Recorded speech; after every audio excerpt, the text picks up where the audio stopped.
Assalamualaikum warahmatullahi wabarakatuh. Perkenalkan, nama saya Falis Hakim. Saya mahasiswa keperawatan S1 Lintas Universitas Kendal. Di sini saya mohon izin ingin melakukan pengkajian fisik pasien HIV/AIDS. Tentunya sebelum dilakukan pengkajian, tentunya pasien tersebut sudah ada tanda-tanda terkait dengan atau berhubungan dengan penyakit HIV/AIDS. Tentunya kita kaji pertama kali masuk keluhannya. Dari keluhan itu pasien mengarah ke keluhan ciri khas pasien dengan HIV/AIDS. Contohnya keluhannya yaitu panas, sering panas, lebih berminggu-minggu bahkan berbulan-bulan. Kemudian diare juga tidak berhenti atau berlangsung lama, diobati tapi tidak kunjung sembuh. Kemudian batuk, bisa jadi terkait dengan infeksi oportunistik dari pasien HIV/AIDS itu sendiri. Batuk lebih dari 2 minggu. Kemudian adanya keluhan sariawan pada HIV/AIDS itu sendiri, biasanya punya ciri khas sendiri, yaitu warnanya putih karena adanya jamur di mulut. Kemudian pada pemeriksaan pada area genitalia itu biasanya muncul infeksi atau keluar nanah pada alat kelamin, atau tanda-tanda gejala kelainan kelamin. Kelainan kelamin di sini mengarah ke gonorea. Kemudian setelah dicurigai pasien tersebut terkena HIV, maka dilakukanlah tes HIV/AIDS.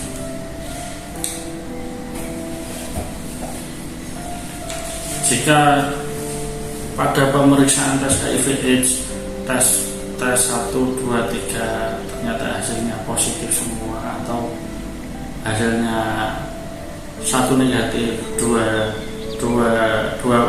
positif, maka dapat disimpulkan positif. Jadi jika 1 positif kemudian 2 negatif, maka perlu dilakukan pemeriksaan terjadwal bulan depan atau per trimester. Siapa tahu itu masih pada fase jendela. Untuk pemeriksaan laborat itu ada 3 metode, yaitu SD, onko, dan trilay. Jika tadi yang saya sebutkan, jika salah satu positif, maka salah 2-nya adalah negatif. Jika itu terjadi, maka perlu dilakukan pemeriksaan 1 bulan atau 3 bulan ke depan atau per trimester. Bisa jadi itu adalah fase jendela. Kemudian jika dua metode itu tadi positif dan 1 negatif, sudah dipastikan itu adalah positif. Nggak hanya itu, ketika melakukan pemeriksaan laborat darah, pemeriksaan HIV/AIDS atau B20, itu setelah dinyatakan positif, maka perlu dilakukan pemeriksaan sebanyak 3 kali untuk memastikan itu benar-benar HIV/AIDS. Dan ketika itu sudah pasti HIV/AIDS, maka langkah selanjutnya adalah menginformasikan kepada pasien HIV/AIDS itu sendiri tentang penyakitnya tersebut. Nah, pada fase-fase ini dilihat lagi psikologis pasien saat itu sedang apa. Ketika sudah membaik dan kondisi kesehatannya sudah mendingan dan sudah siap dilakukan konsultasi terkait pemberian informasi HIV/AIDS ini, maka perlu dilakukan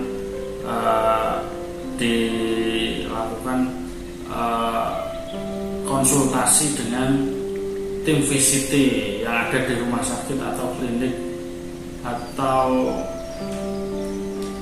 dari dinkes. Pada fase ini biasanya pasien dan konsultan VCT ini hanya saat memberi informasi hanya dilakukan antara konsuler dan pasien, dan ini penting sekali. Pertama kali pemberian informasi hanya diketahui oleh dua orang tersebut terkait dengan pemberian izin ketika pasien itu memberikan izin untuk diinformasikan kepada pasangan jika itu sudah punya pasangan, atau jika belum berarti perlukah diinformasikan terkait penyakitnya ini kepada keluarga. Jika pasien menolak untuk dilakukan penginformasian atau pemberian informasi kepada pasangan atau keluarga, maka tim konsulen tidak boleh membuka rekam medis atau terkait dengan penyakit HIV-nya ini kepada pasangan ataupun keluarga atau teman dekat. Ketika pasien itu memberikan izin, maka izinnya itu bisa diberikan kepada siapa saja, karena ini terkait dengan privasi yang menyangkut kode etik kita sebagai tenaga kesehatan untuk menginformasikan, untuk menjaga privasi pasien tersebut. Ketika sudah diinformasikan, maka hal yang perlu dijelaskan kepada pasien, kita harus mengkaji terkait dengan rantai penularan pasien itu tersebut, rantai penularan atau rantai dia terkait dengan penyakitnya, dengan riwayat pekerjaannya, kemudian riwayat status perkawinan, maka perlu dilakukan pemeriksaan atau pengkajian terkait konseling dan tes HIV. Jika itu positif, maka selanjutnya adalah pemberian atau kita mengisi sebagai petugas kesehatan harus melakukan konseling dan tes HIV kepada pasien tersebut, seperti nomor RM, kemudian nomor register, data-data klien terkait dengan alamat, dari kota mana, kemudian jenis kelamin, umurnya berapa, status perkawinannya, sudah kawin atau belum, atau cerai mati. Jika itu sudah cerai atau belum kawin, maka perlu dikaji kenapa dia bisa terkena HIV/AIDS. Kita kaji asal muasalnya dari mana. Jika cerai hidup, maka perlu dicari rantai penyebaran terkait dengan pasangannya sekarang saat ini sedang di mana, dan pasangannya itu sendiri sudah menikah lagi atau melakukan hubungan beresiko atau enggak. Kemudian pendidikan terakhirnya apa, karena ini mempengaruhi ketika kita melakukan penyuluhan atau konseling pada pasien tersebut. Untuk pekerjaannya tadi, bekerja apa tidak, jika bekerja jenis pekerjaannya apa, dia termasuk orang yang mempunyai pekerjaan yang berisiko apa enggak. Contohnya seperti sopir itu sudah bisa jadi dipastikan itu sangat berisiko, karena atau pekerjaan lain yang bisa mengarah ke HIV/AIDS. atau pekerjaannya sebagai PSK atau pekerjaan-pekerjaan yang beresiko terkena HIV/AIDS. Jika punya pasangannya itu sejenis apa tidak. Jika sejenis maka tulis sejenis, misalkan laki-laki dengan laki atau perempuan dengan perempuan, itu akan lebih beresiko daripada dengan yang heterogen. Resmi atau tidak itu dikaji. Kemudian apakah jika pasangannya perempuan dia hamil apa tidak. Jika hamil maka perlu dilakukan pemeriksaan lebih lanjut dengan pasangannya, kemudian pada janin atau kandungan yang ada di perutnya. Jika klien perempuan, jumlah pasangan laki-lakinya berapa? Apakah dia termasuk orang yang setia atau poliandri atau berganti-ganti pasangan? Kemudian jumlah anaknya, umur anak terakhir, kemudian status kehamilan jika dia hamil. Jika hamil dia trimester berapa? Trimester 1, 2, 3 atau tidak hamil. Kelompok yang beresiko contohnya pasangan sejenis, gay, lesbian, atau pelanggan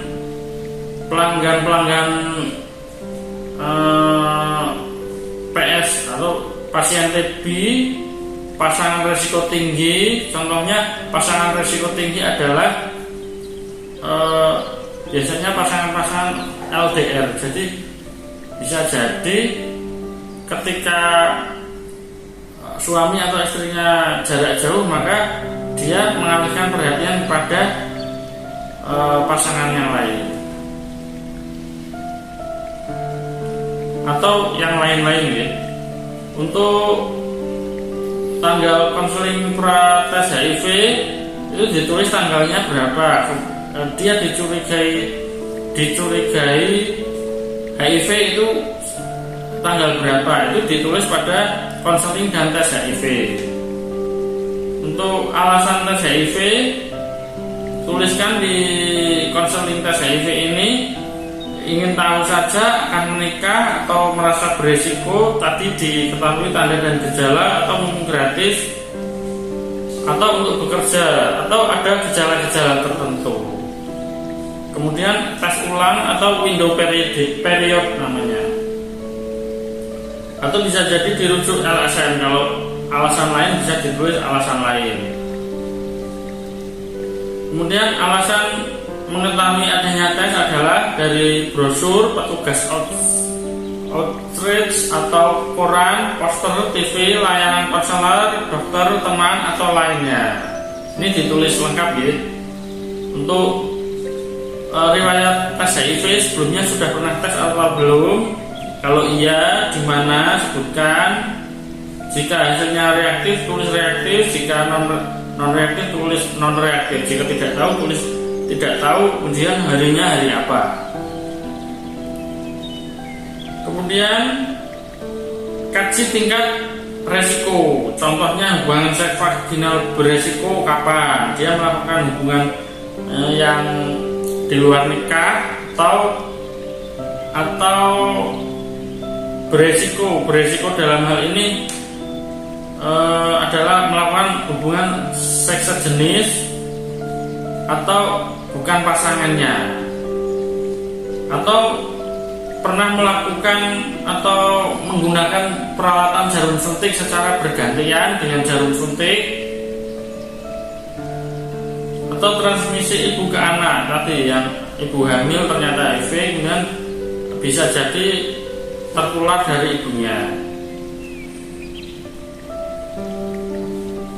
Untuk periode jendela dituliskan di sini ya, kalau iya kapan. Tadi disebutkan periode jendela jika salah satu jenis tesnya itu positif dan dua lainnya itu negatif, maka itu dinamakan periode jendela. Itu kapan dilakukan tes. Kemudian pada saat dilakukan tanggal tes HIV, tadi disebutkan tes HIV tanggal berapa, hasil R1-nya tanggal berapa, pemeriksaan pertama, dan hasil tes kedua itu apa hasilnya, dan yang ketiga itu apa, reaktif apa non reaktif, kemudian kesimpulannya itu reaktif apa non reaktif.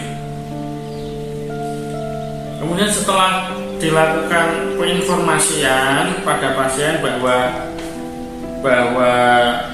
hasilnya tesnya itu positif, maka tindak lanjutnya adalah dirujuk ke rumah sakit lain atau dirujuk ke rehab atau rujuk ke LSM untuk dibina.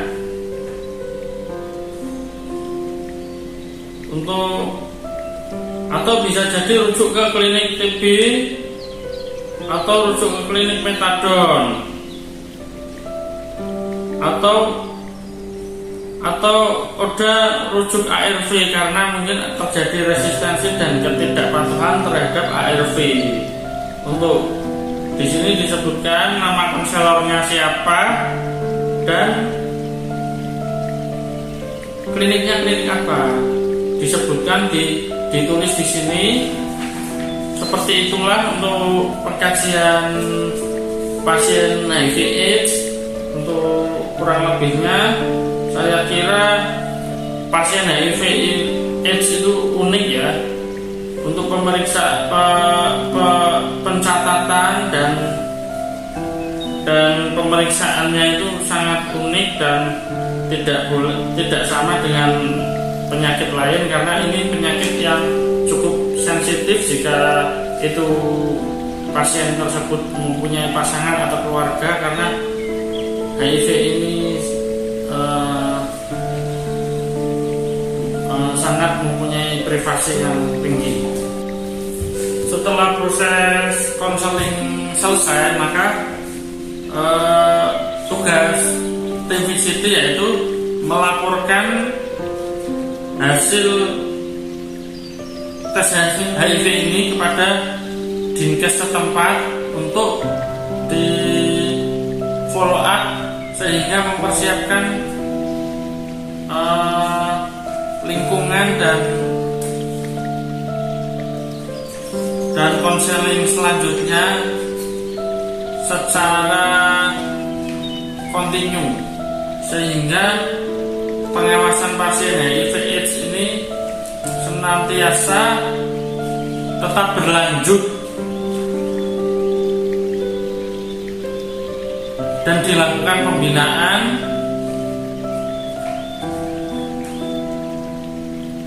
secara terus-menerus.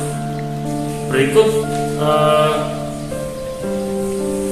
video yang dapat kami sampaikan terkait dengan pemeriksaan fisik dan konseling tes HIV.